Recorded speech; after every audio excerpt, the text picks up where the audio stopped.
জানো বিয়ের আগে না একটা দোয়া আল্লাহর কাছে প্রচুর করতাম। কি দোয়া করতা?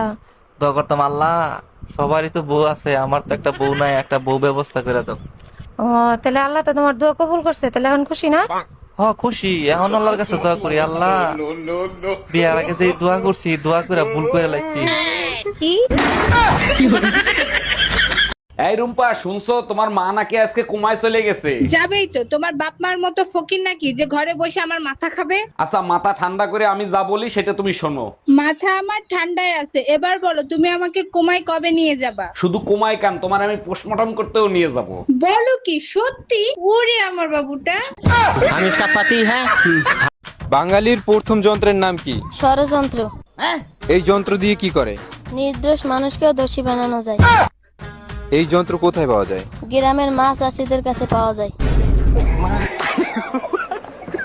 নমস্কার ডাক্তারবাবু।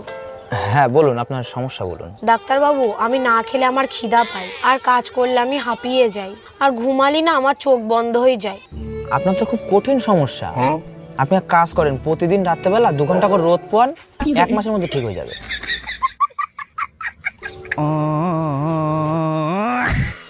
আচ্ছা শোনো, আমাদের বিয়ের কথা কি তুমি বাসায় বলছিলা? হ্যাঁ বলছি, কিন্তু বাসা থেকে রাজি হচ্ছে না, কি করব বলো তো? তুমিই তো বলছিলা তোমার এক কথাই নাকি তোমার বাবা মা রাজি হয়ে যাবে। আরে বাবা মা তো রাজি আছে, কিন্তু স্বামীকে বোঝাবো কি করে? 10 টাকা নিলাম, কানে কথা চায় না নাকি? শুনেছি। শুনেছি। কেন নিলু? শুধু বই না, শুধু আছে কখনো? আমি যদি 10 টাকা উড়িয়ে দিই দেবে? ইঞ্জিনিয়ার সাহেব, ঘরটা তো শুরু করে দিছি, দোতলা করার ইচ্ছা আছে, কিরকম কি খরচা হবে বলুন তো? দোতলা বাড়ি করবেন তো? হ্যাঁ। তোমার দোতলা বাড়ির নিচের তলা করতে যত টাকা খরচা হবে, উপরতলা তার অর্ধেক টাকায় হয়ে যাবে। কারণ তোমার নিচের তলায় মেঝে আর ছাদ দুটাই করতে হবে, আর উপরতলায় শুধু ছাদ করলেই হয়ে যাবে। না না স্যার, তাহলে আমি নিচের তলার কাজটা পুরোপুরি বন্ধ করে দিচ্ছি, শুধু উপর তলাই করবো, তাহলে আমার অর্ধেক টাকায় ঘরটা হয়ে যাবে।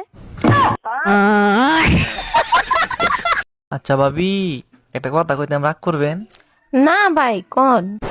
আপনি যে সুন্দরী, আমার ভাই যে কালা, মাথা চুল লাগা, আপনারে কিভাবে পড়াইলো এই রহস্যটা জানলাম না।